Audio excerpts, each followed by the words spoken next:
Welcome to the Iron Roots podcast, where we talk about sports, sustainability, and anything else that inspires us.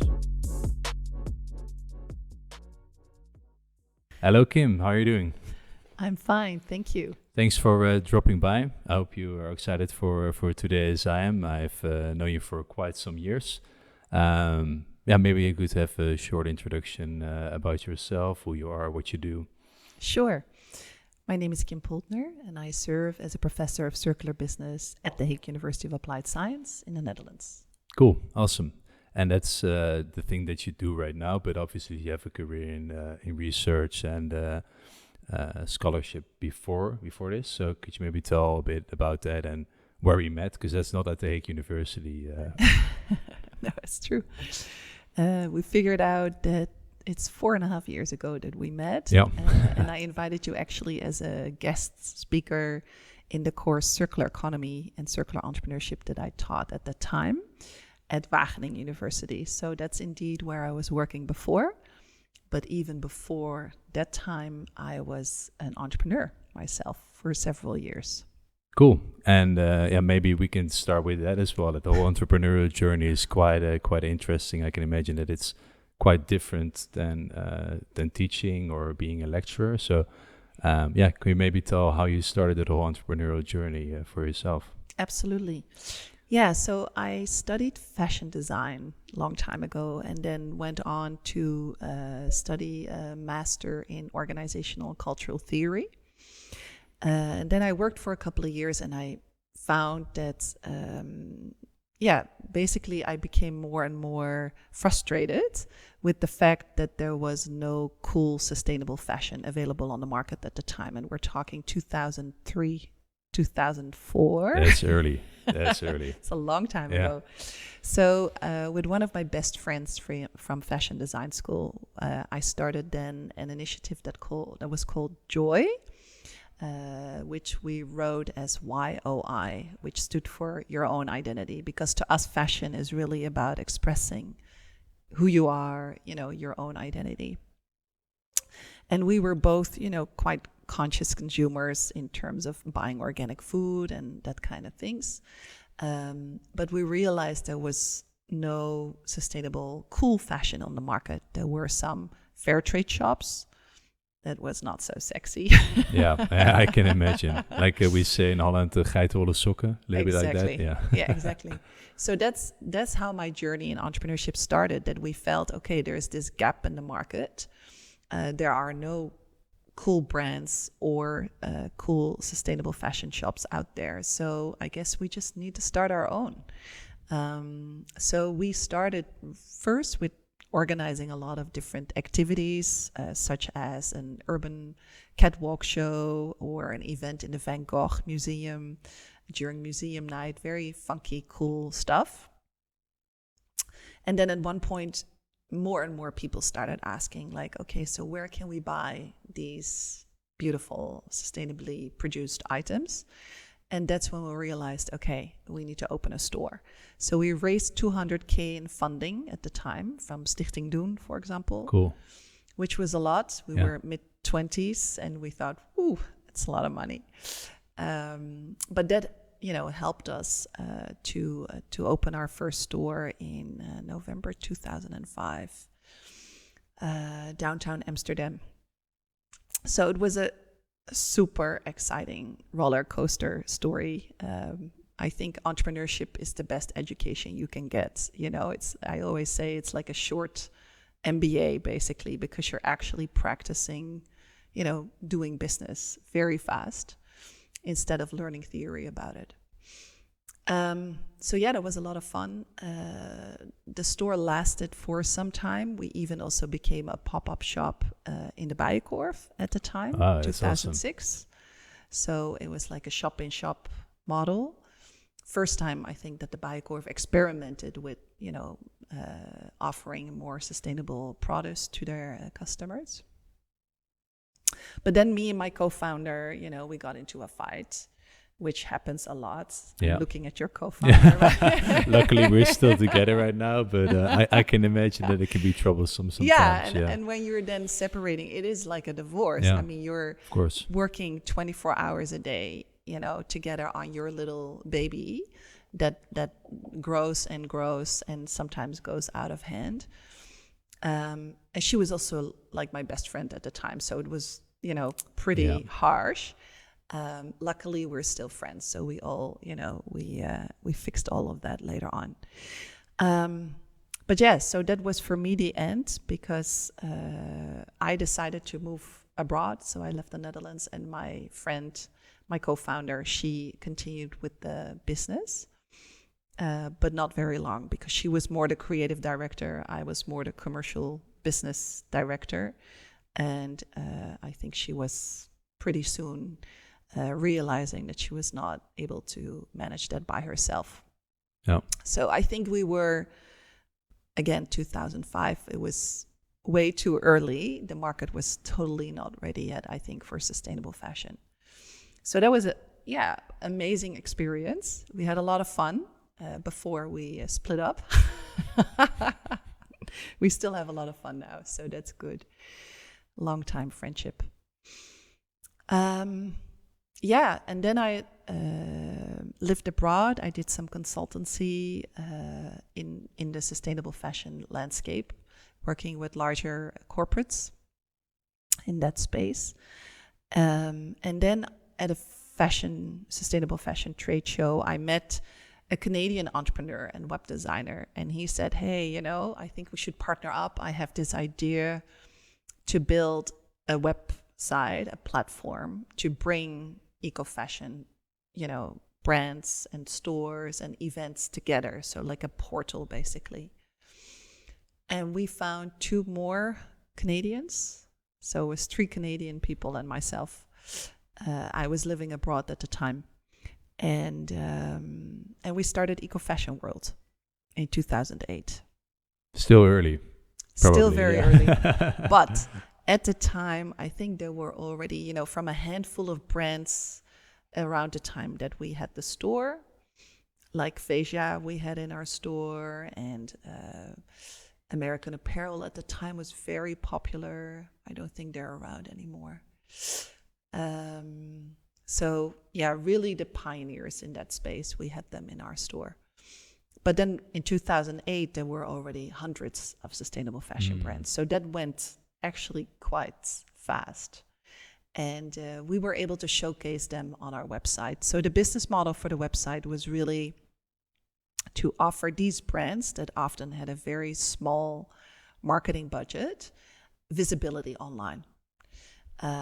So we wrote content for them.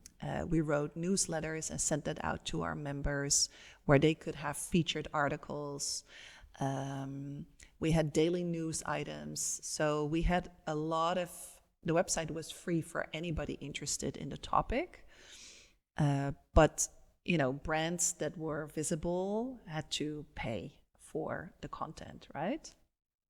And I think in the end, we had around 200 brands. Oh, wow. So that was amazing, in that short space of time of 2005 to 2008, to see how the ethical fashion movement had grown rapidly. And I really saw it as a movement because it was happening in the Western world, basically, wherever I came in the US, Australia, Europe. Very exciting. Very cool. Yeah, awesome to see. I can imagine, and it's only been growing since then. Mm-hmm. But yeah, I sometimes hear stories of people trying stuff like that really early, and it doesn't work out. But I think maybe during that time, like the whole platform economy was also kind of new to a lot of people. Yeah. But did you already get a lot of traction with that in the beginning, or was it really difficult to get the visibility out there? I mean, we definitely got traction because there was nothing else like that in the online space, right? So, people would find me and asking me to help them, supervise their master thesis. By that time, I had started my PhD, actually. At the same time that you were working on the startup? Yeah. Cool. Yeah. So I was 2008 September. I started my PhD at the University of St. Gallen on sustainable entrepreneurship in the fashion industry was the topic. Quite fitting.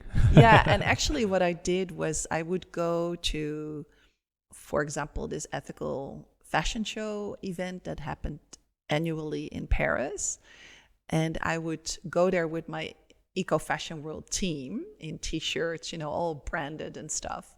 And we would interview entrepreneurs in that space. And I would use those interviews for Eco Fashion World, of course, for the website. Smart. And I would use the interviews for my PhD. It's a double-edged sword for you in a good way. Yeah, awesome. Just like what you're doing today. Are you doing a PhD on this? No, I'm not. Maybe secretly in a little bit I'll do, but no, for now I'm done studying, I think. But all the more respect, because I can imagine it can be quite tricky to do things at the same time, even though you have an overlap between, like you mentioned, the research and the things you do with your startup. It can be quite hectic, I can imagine. Well, it worked out nicely in a way. I mean, I got to collect a lot of data that I could then analyze and write my academic papers about. And at the same time, my network in that space grew, of course. So it helped to get new customers for the website, etc. But I think the realization after 2-3 years of running the website was that by then I also had gotten a baby. So on top it was of that, 3 jobs at the same time. And I always joke that I basically feel like I'm a failed entrepreneur. And that's why I became a professor. Yeah. It's hilarious. I've never heard that one before, but yeah, obviously it's not a failure if you've been doing it for that long, right? Beforehand. Well, I think I was really struggling with the financial sustainability, to be honest. I can imagine. Yeah. The business model for the website did not work in such a way that all 4 of us could really retrieve an income from it. So I was living on a PhD scholarship basically while, working on the website. And then at one point I could not, really combine that any longer. So I decided to learn more about entrepreneurship by doing a PhD, by doing research on it, by teaching about it, rather than practicing it, because I was not so good at it at the time. I gotcha. But still, I mean, even you before that, you got the funding for one project, and then you ran it for a few years. Yeah. And did the others continue after you quit? Actually, the 3 Canadian founding partners, they all left at one point. Okay. And then we sold it to like another partner that had been working already for us and with us for some time as a content writer, etc. And she kept on running the website for a little bit longer with me in more of an advisory role. But the website is no longer online. So at one point it was also finished. Yeah. I mean, you made an exit in essence, right? So that can be seen as quite successful for a lot of people who are starting their business. And so that's pretty cool. And I can imagine that the whole business model, while it's still practiced a lot right now, I think a lot of platforms are working with the same business model. Yeah. It can be quite a struggle. So they also try to teach that to others, like, hey, I know that this sounds like a great model, but it can be quite difficult to get it working. No, for sure. And I mean, even starting a brand, well, you know that better than me. I think it takes 5 years to make it to break even. It's such a difficult market. So I never burned my own fingers in that sense. I also never had the ambition to start my own label.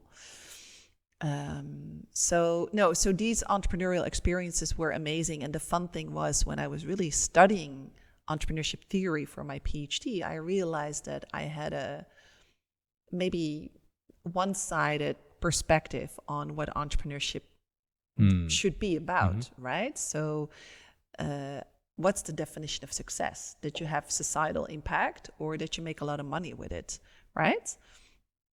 So I also really learned how to look at my own entrepreneuring practice in different ways, thinking like, okay, maybe I'm not failed.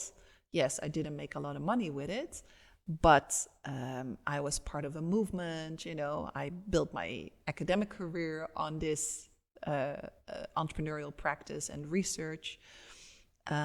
So in the end, I really loved what I was doing, whether it was financially successful or not, I had a lot of fun. Yeah, I mean, I think the most important thing. There's plenty of rich people out there who don't have a lot of fun and live a miserable life. And yeah, I think especially if you go into sustainability or have that passion, you're not in it for making money. You're in it to drive a certain change, and it can be anything from inspiring other people and making an impact, for example, with creating products that have less carbon emissions, whatever. But it doesn't have to be just a financial thing.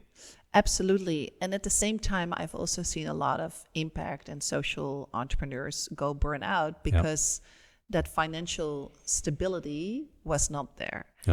So I've been mentoring and coaching many entrepreneurs in this space ever since. And I love their idealism. I'm an idealist myself, and you need to be able to pay your bills.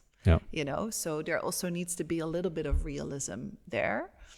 But what I really also learned, I think, from doing a PhD around these themes, so sustainability, entrepreneurship, fashion,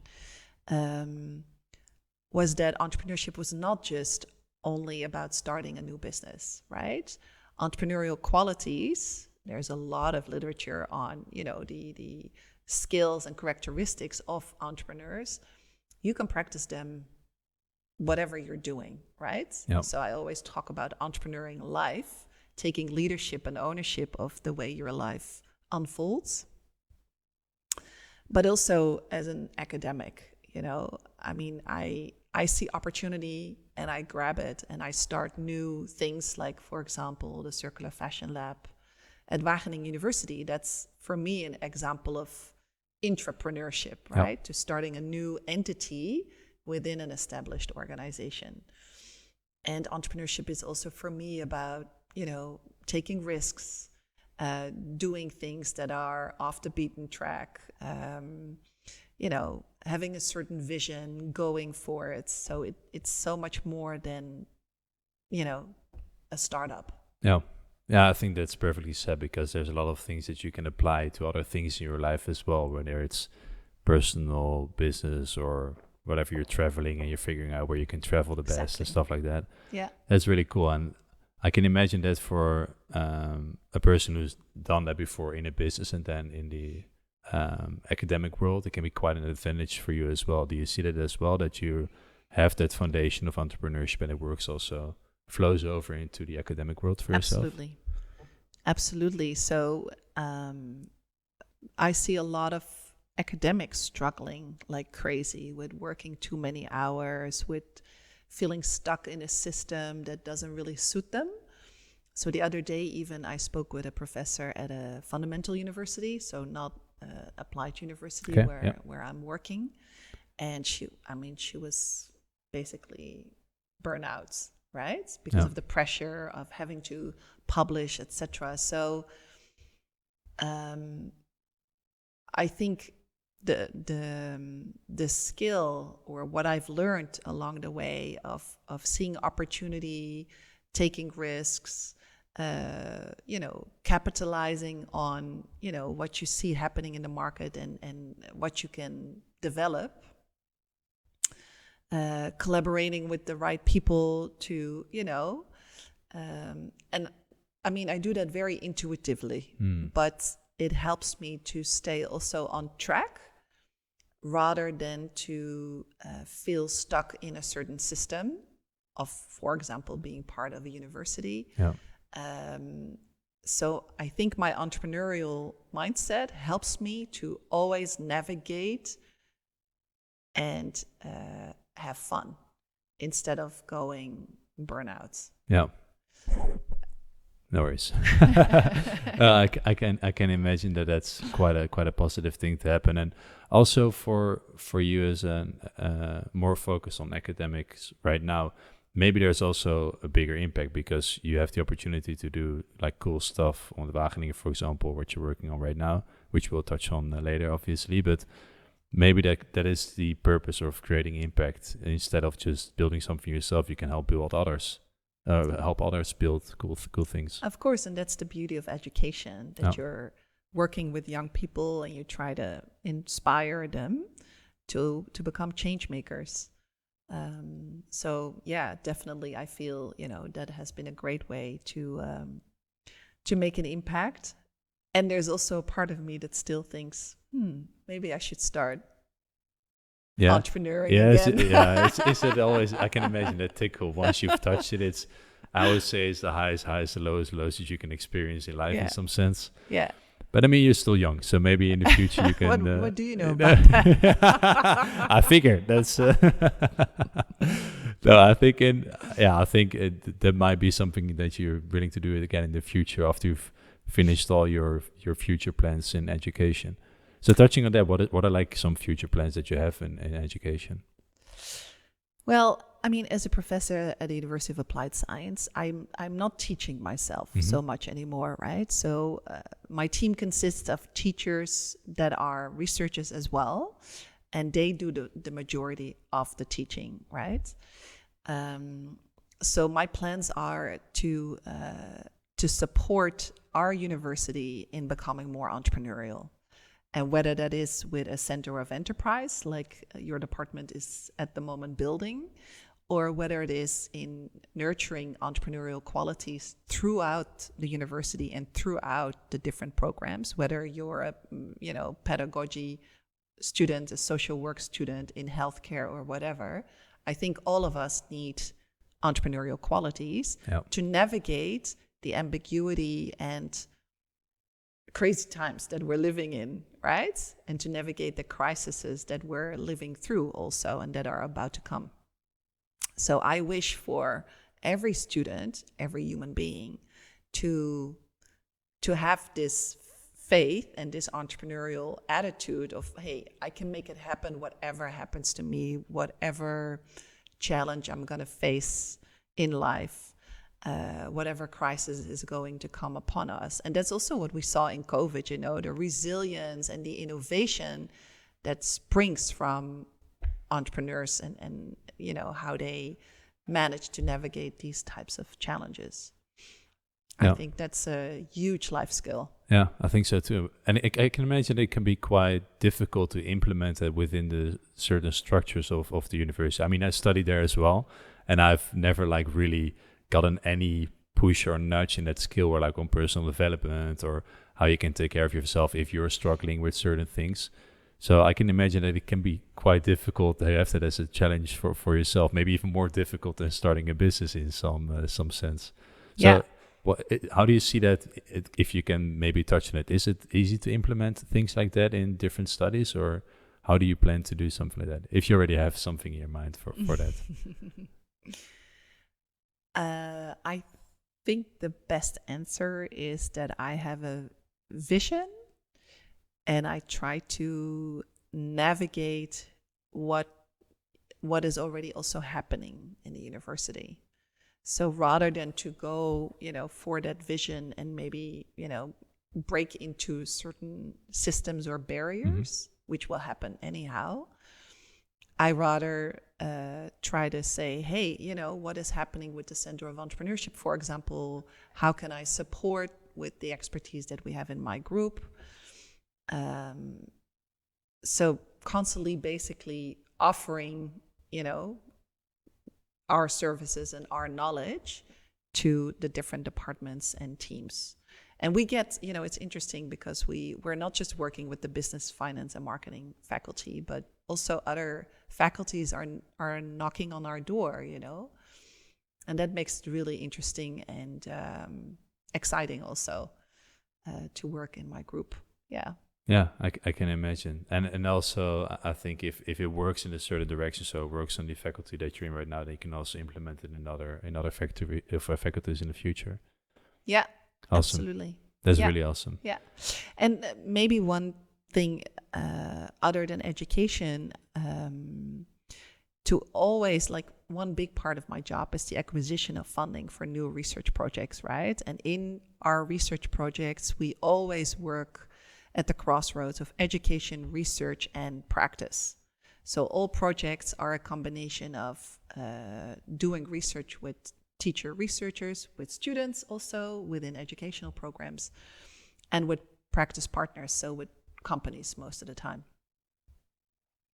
And to constantly innovate and, start up new projects. I'm in the process of writing 3 new grant proposals to submit in September. That is also entrepreneurship to me. Yeah, of course. Yeah. Because there are certain calls that are coming out for funding. So you need to know, like, okay, what are the hot topics seen from, for example, what our government has on the agenda or what the EU has on the agenda when we're talking international calls or grant schemes. So you need to constantly very strategically see, like, oh, I spot an opportunity with that call. Oh, we have a project here, or we have certain partners, or we want to scale that smaller project and take it to the next level. But then we need to, attract technical partners, for example. So also there, that entrepreneurial skill, I would say, comes in handy. Yeah. And it's also, so it's more of a red line through basically anything that you're working on at this stage. I think so. Yeah, awesome. And then in the beginning, you had that big focus. Obviously, in your past, you've done a lot with fashion, and now it's became a bit more broader into circular business. How did that change come about, and what is the decision behind that? Well, for one, there is no fashion design program at this university. So they really approached me at the time to become a professor here on circular business more generically. And luckily, I immediately connected with people at the university that were already doing cool stuff or wanted to move into this field. So we have been able to expand to, circular packaging design, working with the industrial design engineering program, but also with facility management, looking at circular waste management practices. So how can we close the loop with the waste we're creating within the confines of our university? So it's much more generic. And at the same time, my network is still mostly in fashion. So we do also have some fashion projects. Cool.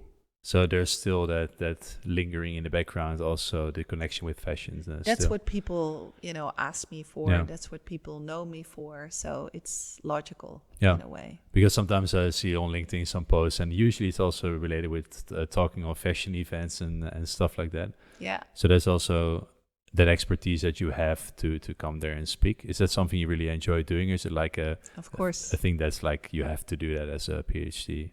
No, I mean, professor. I've been working now in sustainable fashion for about 20 years, and I love it every day. So with a lot of pleasure. Yeah. Cool. Is there from the beginning, like 2003, that seems for me like a really long time ago. What are the major changes that you've seen, and what are things that you might have expected back then that didn't really turn out? Yeah. So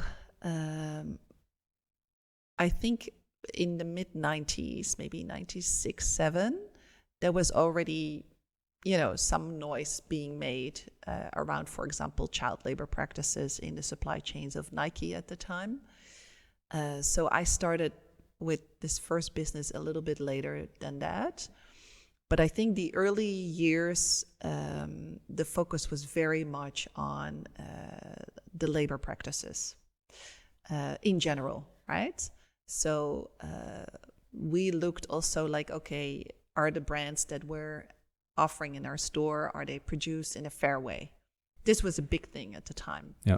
And also in terms of environmental practices, like, is it made of organic cotton? Bamboo viscose was popular in those days. Afterwards, it was a bit more contested, of course. PET fiber, so recycled polyester. So these two things. And there was a lot of certification also going on. So I noticed that in those first years that I was diving into this topic, you saw a lot of different certifications popping up. So you had Textile Exchange, you had Better Cotton Initiative, you had Cotton Made in Africa, you had the GOTS. And over time, that landscape grew. Yeah, And to me, at one point, it became a jungle, because how can the consumer definitely understand what is better or not? I always say it's 50 shades of green. Yeah. Because, some companies really take it very serious and they go for the dark green. But other companies are like, oh, let's just tick the box on organic or better cotton. Yeah. And it's actually greenwashing, so it's very, very complicated. For myself, in 2017, the circular economy discourse really came. So that's also when I made the switch in my own research from more sustainable to more the circular economy narrative. And then, of course, material streams became much more important. So we started looking much more at how can we, use waste as a resource.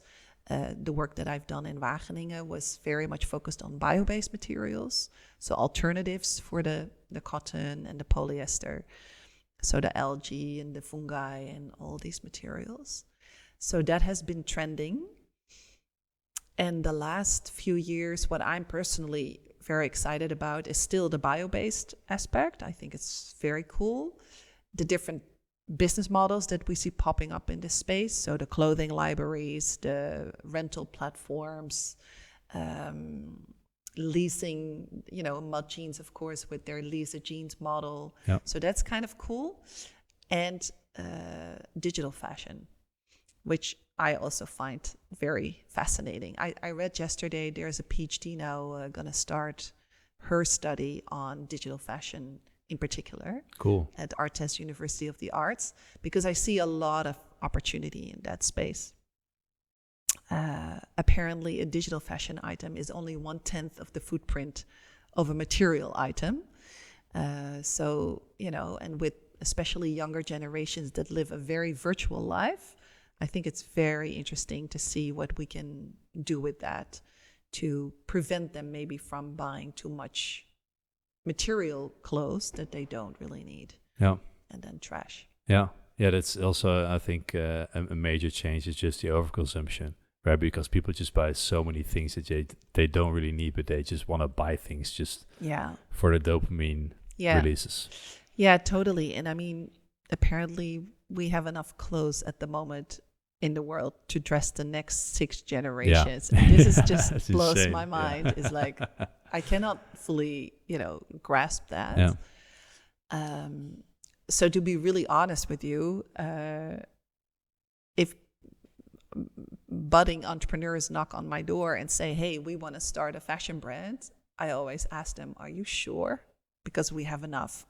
Yeah, definitely. It's also something we say to people: if you can buy secondhand, just do that, because there's so many cool things already out there that have been produced. Yeah, and it's a bit harder to search for cool things, but you can find unique pieces that no one else is wearing. Yeah, which is a big thing in fashion. Is people want their own identity, right? So why not do that through vintage shopping? Absolutely. Yeah. Well, and I think, and what I really appreciate about your business is that I think it, fills in a niche. So, if people say, oh, we want to start another women's casual brand, it's like, okay, but you're doing something quite different. You're targeting also a different group, mainly men, mainly for sports, which is something that you don't find so much in the sustainable fashion space. So that validates your existence. Yeah, I appreciate that. Thanks a lot. Yeah, and I mean, it is still quite a struggle, because there's so many options out there for people already. I mean, why would people buy from another brand if there's already like 10,000 brands that they can choose from? So why do you need another brand if there's already so many options out there? And then still, it's also, you have those products, but then there's also the lower quality, right, for a lot of products that are in fast fashion. And then you need to recycle them, or they need to come up with different solutions to fix that. How do you see that progressing? Because I hear like a lot of different stories, a lot of innovation happening on chemical recycling and stuff like that. But also, on the other hand, the costs and everything related are just not adding up to, according to some people. How do you see that in the future? Yeah, well, let's not forget that recycling is a very low R strategy, right? Yeah. So True. yeah. So ideally, we work more on, the higher part of the R hierarchy. So rethink, reduce, refuse. And that indeed requires a lot of different types of consumption behavior. And that's not my topic of expertise. I'm not a psychologist or expert in consumer behavior. But I know for sure that, stuff needs to happen there, and the mindset needs to shift. And I think that's already happening. I mean, if I ask my students now, whom of you already buys secondhand, 80% of fingers go up. Yeah, that's awesome. Which is amazing. Yeah. I could not have thought or dreamed that 10 years ago, Apparently, even the market share for secondhand will overtake fast fashion in the next 10 years. I'll have to see that happen. Yeah. But it somehow sounds hopeful, Yeah, definitely. So I think rising or awareness is amazing, much more than, when I started in 2004, nobody was talking about organic Yeah, cotton. I was going to say. And now everyone knows what it is, Yeah. right? So there's already a huge progress that we've made. And there's still a lot of work to do. And also for secondhand, for example, there is the rebound effect that we need to take into account. So people still are addicted to the, fastness, buying of stuff. the fastness and the greed of being able to quickly change wardrobe or items to wear. And then they, still have a big environmental impact, even though they buy secondhand instead of at a fast fashion chain. So it's a very complex topic. But back to the recycling. Yeah, so one of my own projects at the moment deals with recycling. So I am passionate about what we can do in this space, because we need to level up to 100% recycled content for textiles in 2050. So we need to, quite a challenge. Yeah. We need to rush. Yeah. At the moment, it's 1%. Yeah. So you can calculate, how we're progressing there. So one of my projects deals with several partners in the supply chain that are collaborating in collecting and sorting post-consumer waste, then bringing that to a factory here located in The Hague that takes that textile apart, makes fiber out of it, and then makes felt out of it. And then we're working together with this couture designer that makes out of this felt, that is not a very beautiful material, I think. Yeah. But this designer can make the most magical creations out of it. One of them he again showed last week during Paris Couture Week, where I was present. So that was fantastic. Cool. With things like that, where he dresses celebrities with these types of outfits. So last year, Camila Cabello, who has 60 million Instagram followers, dressed in one of these couture pieces. And then it helps enormously if the narrative says, Camila wants sustainable clothing or something like that. That helps to raise awareness, to reach a more mainstream audience. And right now we're in the process together with that factory to make the felt more wearable and more mainstream. So we literally went to Première Vision last week in Paris, the big fabric fair, to see, like, with the samples that we had created, if we can scale it and if we can find producers that can make the samples that we have right now into meters of fabric, so that we can actually offer it B2B to potential customers. So I think that's exciting. And I also think that it's basically cleaning up the mess that we've produced. So that is why I'm still very much also in favor of working on the bio-based materials, for example, or the digital fashion for that matter. Yeah.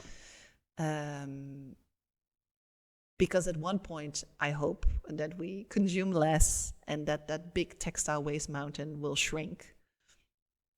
And then we don't need all those recycling technologies and solutions anymore. That will take some time. Yeah. Let's look after 2050 how the status of that is going. And I think what I'm also working on for some time now, but it's becoming a more important part of my research group as a research theme, is regenerative leadership. And the way I see, I mean, my own evolution is coming from sustainability going towards circular economy. And to me, circular economy is not good enough anymore, which is why I'm really studying regenerative leadership and trying to understand what more that offers compared to, for example, the circular economy discourse. And for me, the regenerative is very much about not just, reducing CO2 emissions to zero, mission zero, but to actually heal and restore what we have damaged, right? So it really goes way beyond the current ambitions, I would say, of the European Union or the Dutch government. Yeah. And I think for me, the regenerative discourse also tackles that mindset aspect, right? So I still see too much that people are working on circular economy, doing that external work, but not really working on the inner transformation that is needed to actually make it happen. Cool. So, and then in the future, if things like that work, is that like the end ambition of how you see the new economy going, or what are, because then we hopefully have like a biodiversity net zero thing going on where we don't damage anything, but we still take the things we need as humans to thrive as a society. Mm-hmm. Do you also see like it going in a positive direction where it will be, for example, you take a tree out for certain purposes, but then create a whole new forest with a group of people, and that becomes like mandatory for companies to do? Absolutely.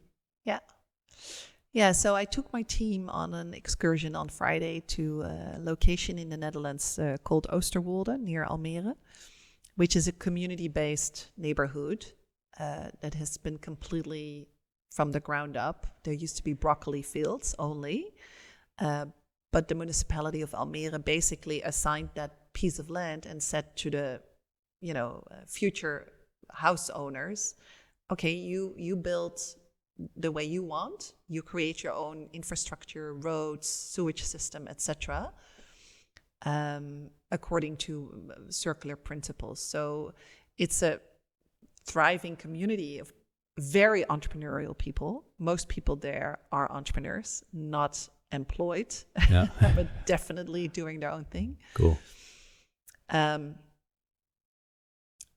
they are, from setting up their own primary school for their children because there was no school nearby, to building the most coolest architectural buildings, houses, tiny houses, from creating community-supported agriculture, farmland, to a supermarket, organic supermarket. So very, very interesting place. Yeah, I should definitely visit that someday. Sounds for like sure. It. Yeah. It's very, very cool. And so, to me, that is like an example of how we can move towards more regenerative futures, and definitely how that goes way beyond the circular economy principles, which too often, for me, it's too narrow, focused on zero emission of CO2, innovation through technology, closing the loop in terms of material streams. But I envision an R hierarchy with some extra additional R strategies than the ones we currently know. Yeah. And it also touches on a different perspective where it's more about how people perceive the world and live in it instead of things being forced on them. So it's more of a grassroots community type of thing going on. Yeah. And that's, I think I can imagine it's only like a very small percentage of people that will actually do that. Where do you see the role of maybe partly education, but maybe also government playing into that route towards a better future? Well, I mean, the government plays a role in creating spaces for that to experiment, right? So we also have the Keuvel in Amsterdam, which is also this community-built piece of land where everything has been created in a circular way with a restaurant and workshops and businesses, etc. So it's very cool that, the Dutch government or the municipalities in this case create spaces to play and creates experimental playgrounds where citizens can actually initiate and develop these kind of things. I would like to see more leadership with it from our government with regard to pushing even more towards sustainability or regeneration. We're doing a lot, but I think not enough. Yeah, I totally agree. Yeah. But, an example like Oosterwolde, everyone should know about it, Yeah. and everyone should learn from the practices that people have developed together, very much as a community there. Crowdfunding the primary school, they raised 700,000 euro last year to build it themselves. That's awesome. So they're, and then we're, closing the loop, coming back to entrepreneurial qualities. In these kind of communities, you really see that happen. It's very exciting. Awesome. That's really awesome. That's definitely visit. But I'm already like very much into sustainability, circularity, but I've never heard of that place. So it's also a thing where, maybe the government can play a role in showcasing those things like, hey, this is also another way of living or. Absolutely. Yeah. And with the regeneration also comes the connection with nature. Yeah. So one of my own frustrations working at this university, which is located in downtown The Hague, is that there's almost no green space around. Zero, yeah. A few trees like hitting out somewhere. It's urban. Yeah, it is, yeah. So the other day I was for a defense of one of my PhD students back at Wageningen University, which is like this green oasis. Yeah.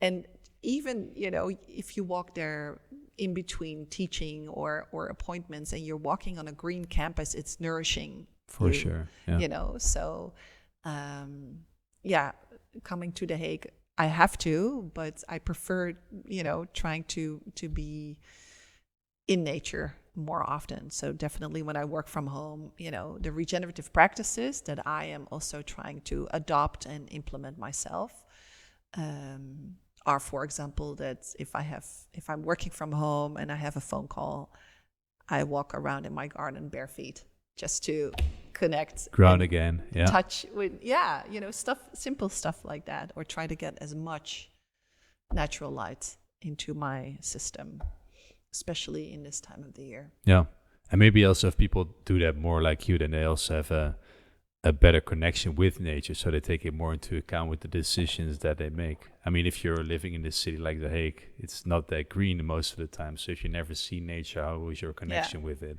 Yeah, and of course we are nature. So, I mean, definitely. Another way I think to feel your own nature is through sports, right? Which is what you guys are all about.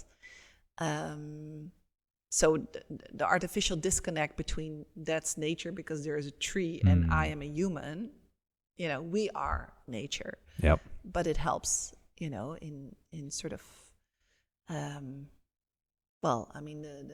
psychological, mental, emotional effects of just spending time in nature have been studied. Yep. So it's a good thing. We should advocate probably at the Hague University that they put more trees and green Trust me, I'm working places. on it. Yeah, I was gonna say that some of your projects that you're working on right now, but I imagine that you're already working on that as well. At the front square of the university, there's these few very sad trees, and there's no grass, and I mean, what are we doing? Yeah, it should be so simple. Right? Yeah.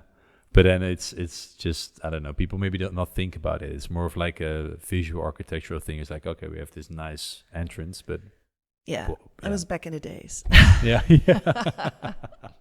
We now have a green wall in our university restaurant. So, the university is It's also starting. very much, we have now water tap points, and, there's a lot of sustainability progress that we're making within the university. But, especially this green space is on the agenda. That's awesome. Is that also something that you actually started working within the university itself, or is it more like a side project? No, I mean, one person in my group was actually really working on this. She's now unfortunately leaving. She's going for a different job within the government, also on sustainability, of course. But my direct colleagues within the Center of Expertise Mission Zero are very much involved with, the solar panels on the roof and more the built environment. So it's not my core topic. But they are definitely working on this. Cool. Yeah. So there's also a direct impact of the things that you lecture or learn about within the ecosystem itself of The Hague. Yeah, we're trying. Yeah. Cool. We're trying. And I mean, it's now even in our strategic plan, right? So we've come quite a long way. But our university is scoring much better when it comes to sustainability in teaching, research, and business operations, basically. So that's hopeful. Good. Yeah, and it's going to be a big topic in the years to come. So yeah, it's a good idea for them to pay more attention to that. I think we're not a front runner with our university, but we're definitely catching up. So that's really good. Awesome. That's great. Are there any maybe like projects or future things that you want to talk about or share with the people? Like, hey, this is something cool that's coming up. If you can share anything at all. Sure. Yeah, so as I said, I'm really moving into this regenerative space. So I've been working with amazing sustainable fashion and textile entrepreneurs in the last 20 years. But for me, a highlight a couple of weeks ago was really to bring 12 entrepreneurs that I perceive as regenerative leaders in fashion and textiles together on the Wageningen University campus for a reason. And some of them are literally moving away from a big city like Rotterdam, where they have their workshop and their shop, the store, where they sell directly to customers. They're moving away to the east of the country, where they have bought a plot of agricultural land, and they're literally becoming farmers, right? So this to me is so fascinating, especially because, of course, we have quite some issues with farmers in the Netherlands. Yep. To look for different ways to support, the transition to more sustainable farming practices, which could be very interesting business models for farmers that are stuck in the conventional business models. And we have some beautiful examples already in the Netherlands, like Herenboeren and Land van Ons, etc. But this particular entrepreneur, she literally just made her first jackets that she sells from flax linen grown in the Netherlands. So that's awesome. It's literally been cultivated here, just like your hemp, right? Yep. So the supply chain is extremely short, and it has been designed in such a way that it can easily be recycled. So no buttons, no zippers, etc. And on that farm, she wants to start cultivating that herself with the surrounding community of farmers, of neighbors, of village inhabitants, etc. So, yeah, for me, that is so much the future, which I'm super excited about. And the research that we're doing really focuses on, so what are the practices of these types of entrepreneurs that are really including nature as such a force in their business and in their how they build a new business model, basically. So that is really the research for the years to come for us. Awesome. It sounds really exciting. I'm not too well versed in the direction of regenerative farming, but I should definitely look into that. Also for us to see like for future products and stuff like that, how we can integrate shorter supply chains. It's I mean, you really used awesome. to source, or you're still sourcing hemp, right? But is it grown in the Netherlands? No. I mean, we try, but the infrastructure here to get good quality hemp it's very difficult. And then also you have to take into account that you're basically with the hemp fibers itself, you're also competing with using the bioplastics, for example, right?